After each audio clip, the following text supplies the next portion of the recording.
The super-rich elite love their private islands. What do they do there? Who was it who invented the idea of the supremely powerful locking themselves away in beautiful private islands to indulge their passions? It was the second Roman emperor, Tiberius. The super-rich seek to emulate and outdo him. What Suetonius wrote about Tiberius is utterly shocking even today. Tiberius carried out his monstrous crimes on the idyllic island of Capri near Naples. Let's see what Suetonius had to say. We shall explore the most salacious details. Suetonius wrote, "He went to Capri, particularly attracted to that island because it was accessible by only one small beach, being everywhere girt with sheer cliffs of great height and by deep water. On the island, he utterly neglected the conduct of state affairs. Having gained the license of privacy, and being as it were out of sight of the citizens, he at last gave free rein at once to all the vices which he had for a long time ill-concealed, and of these I shall give a detailed account from the beginning. Even at the outset of his military career his excessive love of wine gave him the name of Biberius, instead of Tiberius. On retiring to Capri he devised a pleasance for his secret orgies, teams of wantons of both sexes, selected as experts in deviant intercourse and dubbed analysts, copulated before him in triple unions to excite his flagging passions. Its bedrooms were furnished with the most salacious paintings and sculptures, as well as with an erotic library, in case a performer should need an illustration of what was required. Then in Capri's woods and groves he arranged a number of nooks of venery where boys and girls got up as pans and nymphs elicited outside bowers and grottos. People openly called this the Old Goat's Garden, punning on the island's name. He acquired a reputation for still grosser depravities that one can hardly bear to tell or be told, let alone believe. For example, he trained little boys, whom he termed tiddlers, to crawl between his thighs when he went swimming and tease him with their licks and nibbles, and unweaned babies he would put to his organ as though to the breast, being by both nature and age rather fond of this form of satisfaction. Left a painting of Parrhasius's depicting Atalanta pleasuring Meleager with her lips on condition that if the theme displeased him he was to have 1,000,000 sesterces instead. He chose to keep it and actually hung it in his bedroom.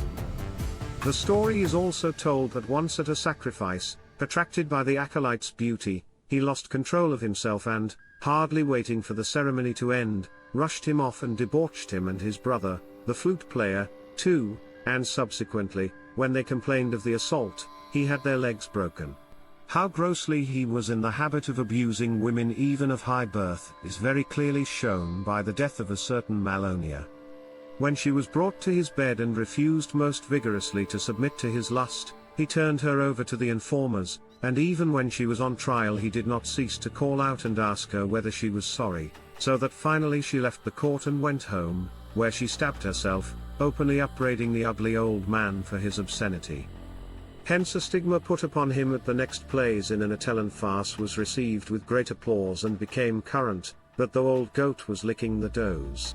A few days after he reached Capri and was by himself, a fisherman appeared unexpectedly and offered him a huge mullet, whereupon in his alarm that the man had clambered up to him from the back of the island over rough and pathless rocks, he had the poor fellow's face scrubbed with the fish.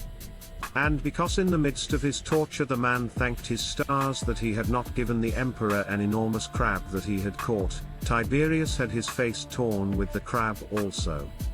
He punished a soldier of the Praetorian Guard with death for having stolen a peacock from his preserves. When the litter in which he was making a trip was stopped by brambles, he had the man who went ahead to clear the way, a centurion of the first cohorts, stretched out on the ground and flogged half to death. Presently he broke out into every form of cruelty, for which he never lacked occasion, venting it on the friends and even the acquaintances, first of his mother, then of his grandsons and daughter-in-law. At Capri they still point out the scene of his executions, from which he used to order that those who had been condemned after long and exquisite tortures be cast headlong into the sea before his eyes, while a band of marines waited below for the bodies and broke their bones with boat hooks and oars, to prevent any breath of life from remaining in them. Among various forms of torture he had devised this one: he would trick men into loading themselves with copious draughts of wine, and then on a sudden tying up their private parts, would torment them at the same time by the torture of the cords and of the stoppage of their water. And had not death prevented him, and Thrasyllus, purposely it is said, induced him to put off some things through hope of a longer life, it is believed that still more would have perished, and that he would not even have spared the rest of his grandsons, for he had his suspicions of Gaius and detested Tiberius as the fruit of adultery. And this is highly probable, for he used at all times to call Priam happy, because he had outlived all his kindred. The people were so glad of his death, that at the first news of it some ran about shouting, "Tiberius to the Tiber," while others prayed to Mother Earth and the Manes to allow the dead man no abode except among the damned. Still others threatened his body with the hook and the stairs of mourning. And thus Rome was at last spared from this vilest and cruelest of men. This is what extreme wealth and power does to corrupt natures.